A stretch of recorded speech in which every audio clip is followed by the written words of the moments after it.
All right, Shalom. First and foremost, I want to give our praises to Yahweh, by Hashem Yahushai, by Hashem Rakakadash. Double honor to as a positive word meals on the time of truth and rule well.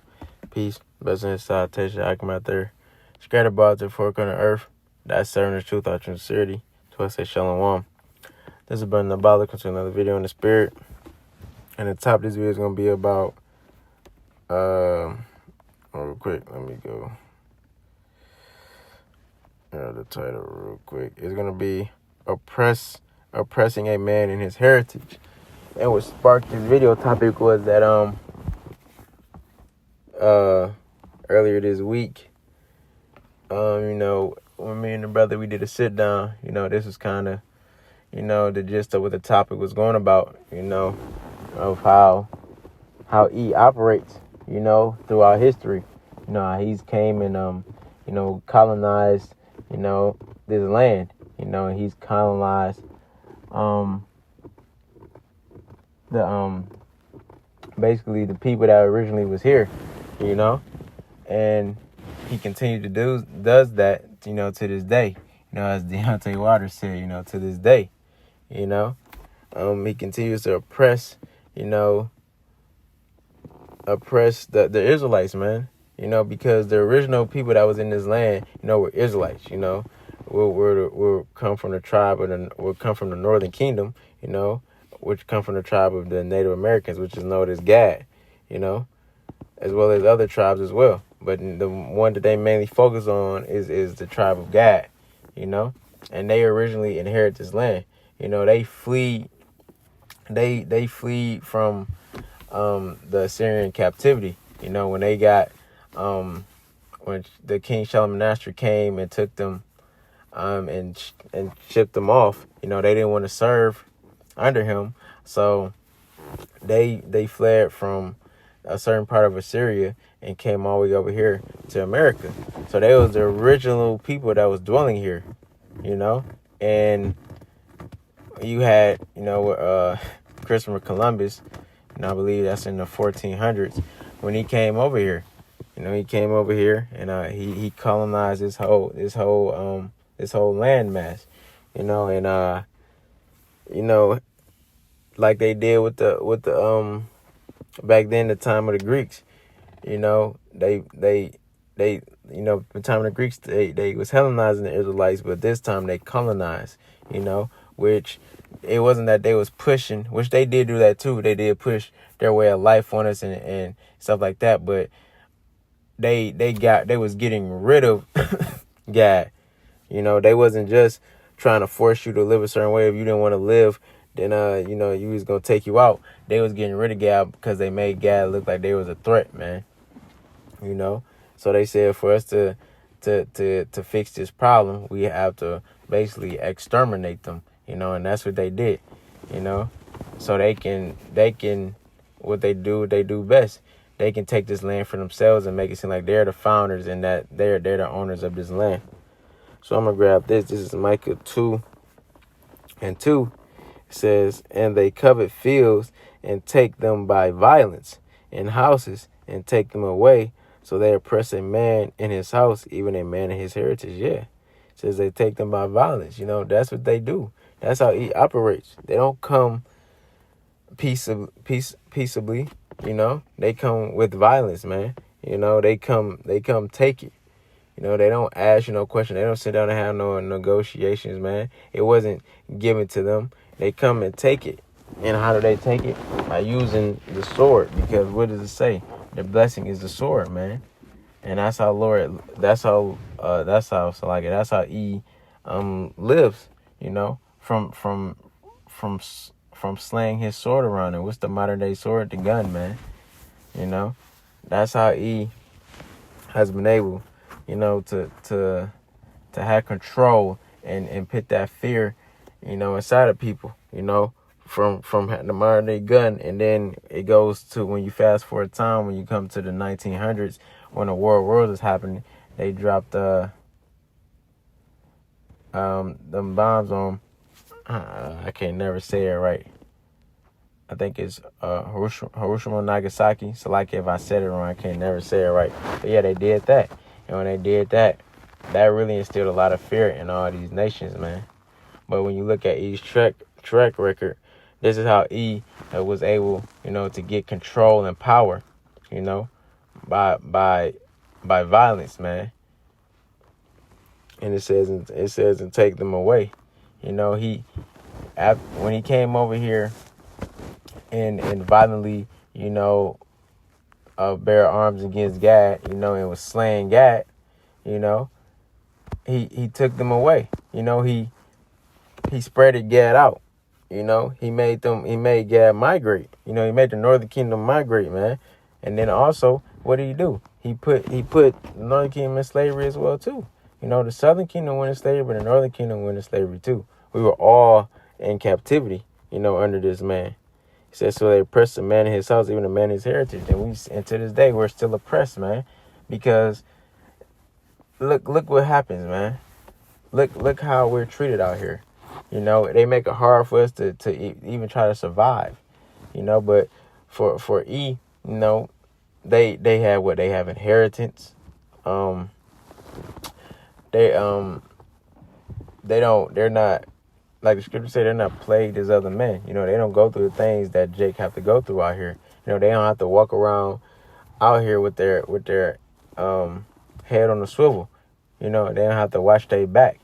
Jake does. When Jake get pulled over, you got to worry about, and that means your last day. But E, what that happens with E? They get off with a warning.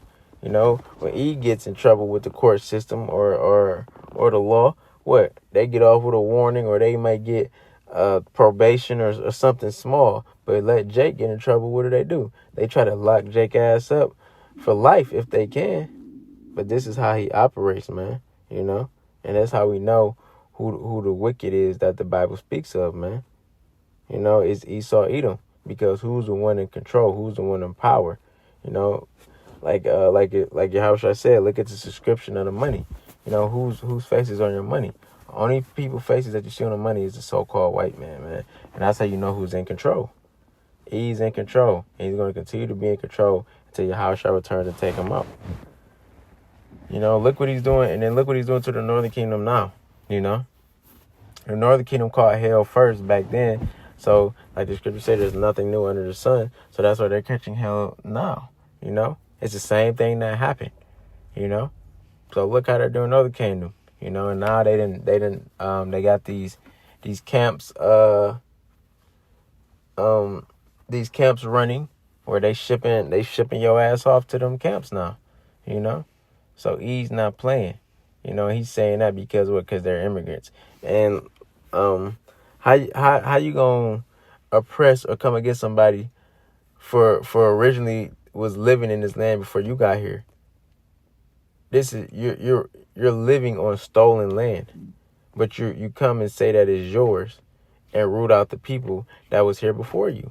That's wicked, man. And that's why he has to pay for all these things they have done.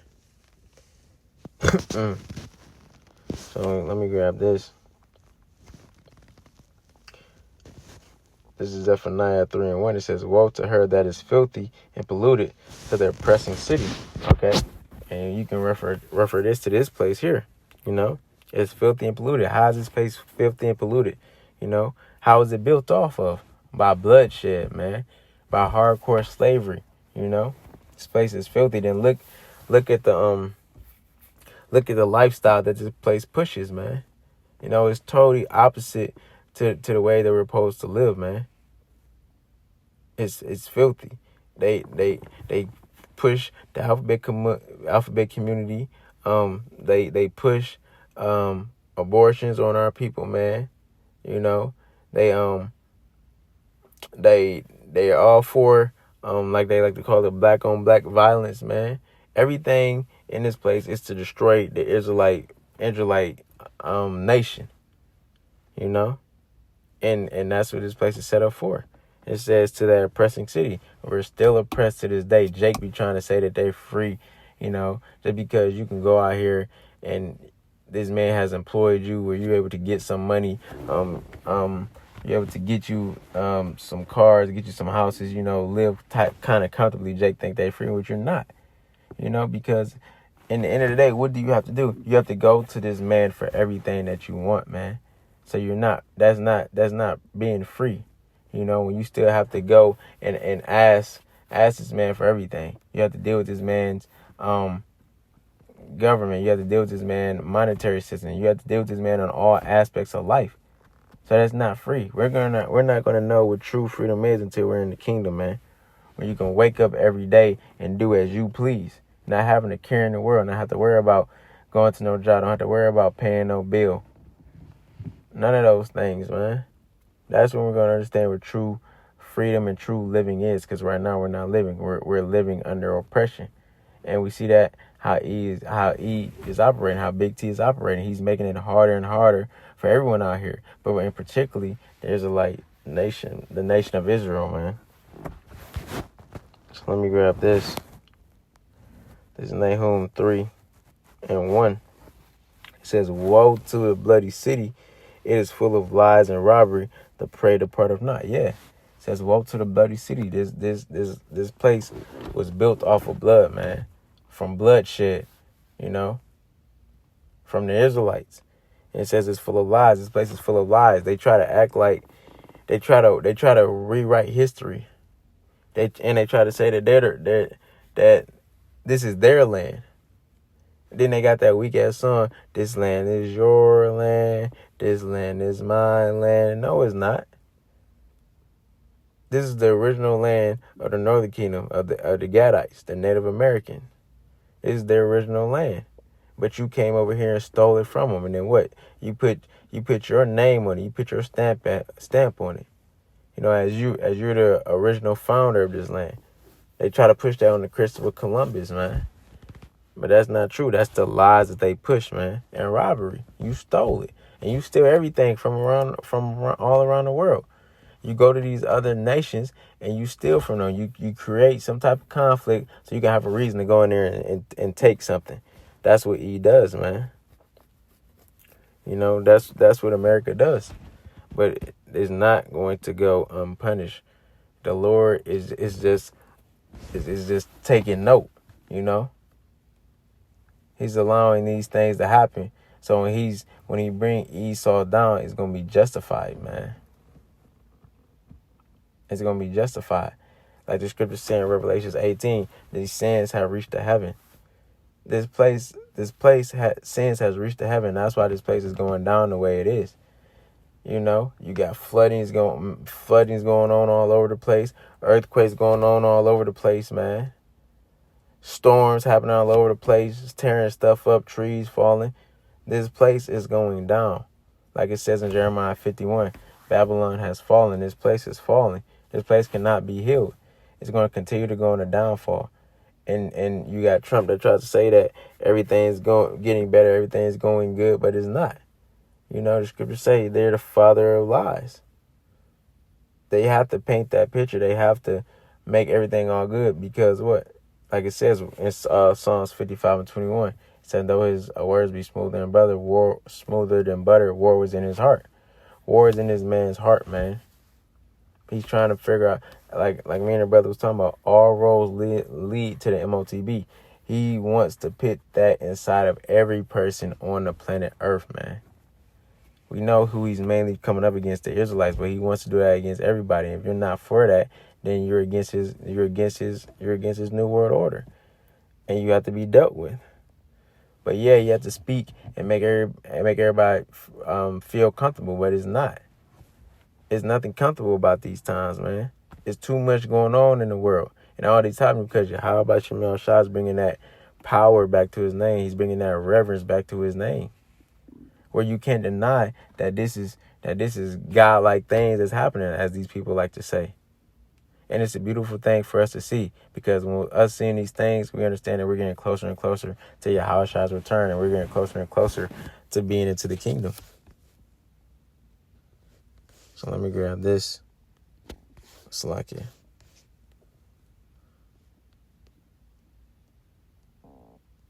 This is Joel 3:19. It says, "Egypt shall be a desolation, and Edom shall be a desolate wilderness, for the violence against the children of Judah, because they have shed innocent blood in their land." Yeah. says that Egypt should be a desolation, Egypt should be a desolate wilderness. Yeah. And this place is also known as spiritually Egypt, man. Because why? Because just like in Egypt, we were held captives in that place. We were held captives in this place. Edom should be a desolate. Who was Edom? Esau, the so-called white man. It's going to be a desolate wilderness. Why? It says, for the violence against the children of Judah. Because the Israelites, man, the things you have done throughout history, how you done treated the Lord's chosen people. You know, you touched the apple of the Lord's eye. You know, yeah, we understand there's prophecy for us to, to go into slavery, to go through things that we went through. But like the scripture say, you forwarded our affliction. You took it overboard. And like the scripture say, you refuse to let us go. You don't want to let us go, man. You don't want to let Jake be free. Because that's all Jake ever is trying to be, is free. Like in the movie Sinners, man. What did he say? He said, we've been searching for freedom. We weren't going to never find it. And then when you get towards the end of the movie, he said, for those couple hours, we were free. That's all Jake wants to be, is free, man. But we're not going to get it while this man is in rulership. We're only going to get it when Yahweh Shah returns and put this man down. And as well as put all these other nations down. Like the scripture says, he's going to put down all rule and all authority. And every knee is going to bow. Every knee is going to bow to Yahweh B'Shem Yahweh Shai. And they're also going to bow to the elect, man. Because we're going to be the new rulers, man. We're going to be the ones in control. We're going to be the ones in authority. And then we're going to truly be free. And we're going to give E a taste of his medicine. That's what to come to this man. That's what's to come to this man's kingdom. To be brought down, to be desolate, to be made an example out of, and then have to serve us and go through the things that we went through. But we're gonna rule in righteousness, because all this man has been doing is ruling in wickedness. But we're gonna rule in righteousness under the authority of Yahweh B'Shem Yahweh Shai. So that's pretty much it. Lord, when this video is edifying, I'm gonna close out by giving our praises to Yahweh B'Shem Yahweh Shai, B'Shem Rakakadash. Shalom.